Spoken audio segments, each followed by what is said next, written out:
Welcome to the lecture on comparative religion. Comparative religion. In this lecture, we are going to study Karl Marx's approach to the study of religion. Karl Marx's approach to the study of religion. It's a sociological approach. Uh, there are hints of functional approach, which comes into anthropological approach. But you need to understand that when it comes to sociological approach, functionality goes somewhere hand in hand. What is functional approach? What is functionality? It depends on the usage of religion. So, for example, when Emile Durkheim says, I hope you have read Emile Durkheim, when he says that religion acts as a solidarity, or solidarity uh, is goes hand in hand with religion. Uh, what is really happening is we are providing a function of religion. Similarly, here Karl Marx will say few things, not so nice things about religion, and those things are functions of religion because religion acts or provides certain use uh, in that way. So that is why there will be a hint of functional approach in Karl Marx sociological approach, but majorly scholars have classified Karl Marx into sociology. In sociological approach, we have three major thinkers: Emile Durkheim, Karl Marx, and Weber. This is Marx Weber. All right, but today we are going to talk about Karl Marx. All right. So if you could see, we'll be going step by step. First, we'll be addressing a social thought because it is necessary. It is necessary to address a social thought. It's necessary because uh, we will. You will realize at the end of the lecture, you will realize we have come back to what he said in the social thought. Social thought. That's a spoiler, so I'm not going to give you that right now. Then there is notion of religion. A basic after basic introduction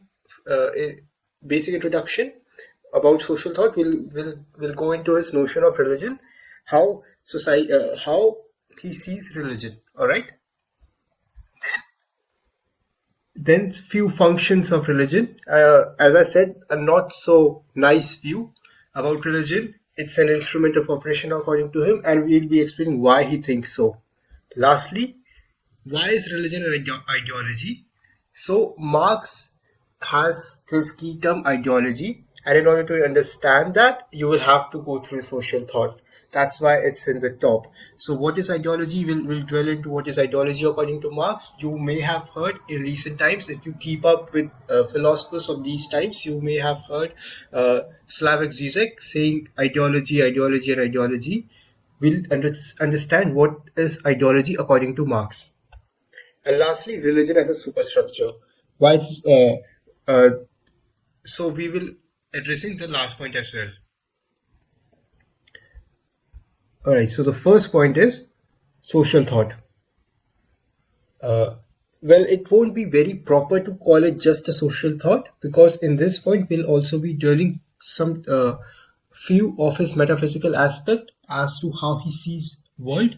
He does not see the world metaphysically, but we'll still call it metaphysical aspect because even if, for example, uh, if I say only the material exists, what I mean by material, if someone asks me what do you mean by material, I will say the only things which are tangible. So I'm in effect also claiming that untangible things does not exist. So in effect, if I'm even making a claim about physical things that they exist, I'm making a claim about material things as well that they do not exist. So uh, that's also in a sense a metaphysical what do I say metaphysical approach. It's called realism. So it won't be very proper to call it social thought, but since comparative study of religion does not cover philosophy that much, and we are talking about a sociological approach, we'll call it social thought. So what were his social thought? First of all, it was historical materialism. It was historical materialism. What does he mean by this? Or what is historical materialism? Let's break this down. Let's first understand what is materialism. Materialism is the belief that everything which originates or has originated or will originate comes down from material, from matter. All right. What is the most prominent material view in our world? That science, mostly, majorly science.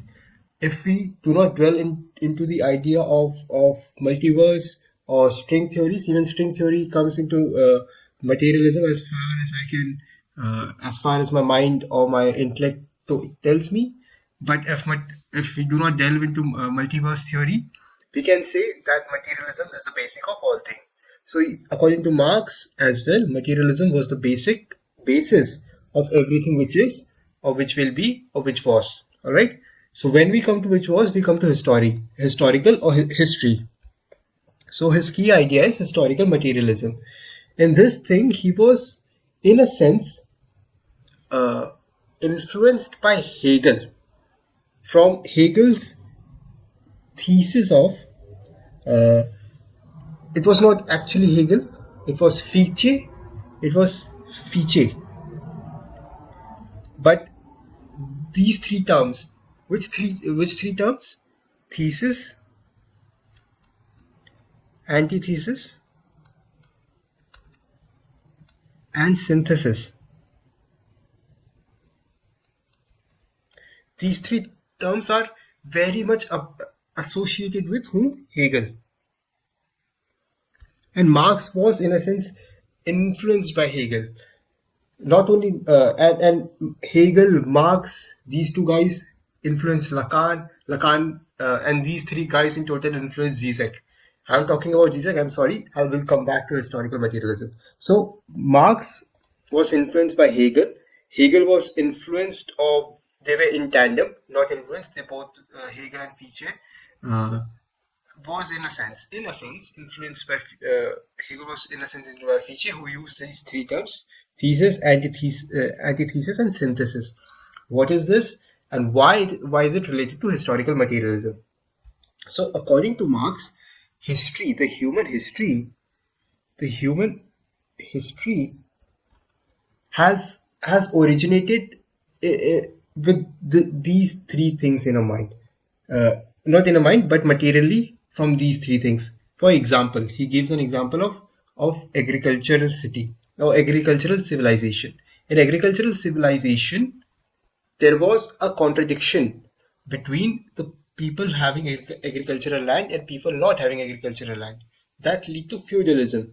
Now, feudalism is not way back. Feudalism, if you go back to Marx, Germany or Russia, feudalism was the